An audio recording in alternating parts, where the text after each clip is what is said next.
So to get set up for bank reconciliation, first you want to go to Settings and then go to Invoicing and Payments, Connected Services, and connect your bank via TrueLayer. If you haven't done this already, this will take you through the steps that you need to connect your bank, and then your bank will show in Chart of Accounts. When you're ready to sync with TrueLayer, pressing this and entering the dates that you want to import transactions from and then to, will bring everything up from your account there. For today, I'm just going to look at incoming payments so that we can match these to invoices on the different customers in your account.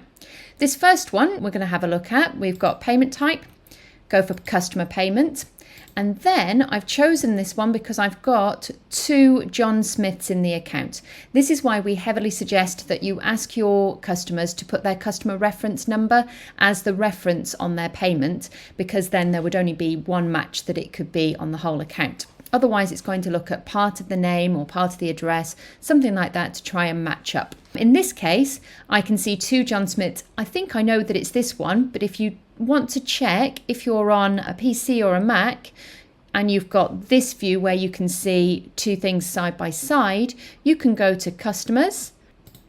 Up here in the search, just go John Smith.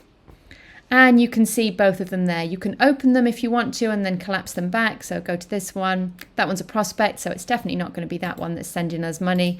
This one here has got some jobs that have been invoiced, so it's definitely this one. So it's the one that's the Poplars. So if I just close this, then I can go back to those customer payment suggestions and go to the one that says the Poplars. So I know I've got the right customer. And then I can choose to either have auto invoice allocation, which will allocate the transaction to the oldest outstanding invoice on the account, or I can manually allocate. Then create as a new customer payment, choose the invoice that you want to allocate to. And then on this occasion, there's an overpayment. So you can either have it leave the overpayment as a credit on the account or allocate it as a tip. So this time I'm going to allocate as a tip, and that's reconciled. Next one we'll take a look at here is another customer payment. Nice and easy customer suggestions on this one because there's no others. I can go to manually allocate, but because this one's an exact match on a total for an outstanding invoice, it's going to make that as a suggestion first. When I then create that as a new customer payment, it's going to ask me, because it's the exact same amount as on the invoice and the transaction, if I want to make that a payment template. That means that if you've got a job on a recurring schedule that's the same price each time, that it will automatically come through with just an idea to confirm or reject the match rather than having to go through these steps every time. So saving that template will just save time.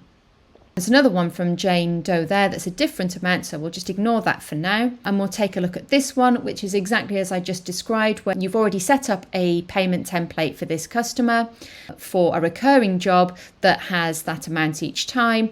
And here it's already come up with the match, so you can just confirm or reject the match. So if we confirm it, it's already reconciled there.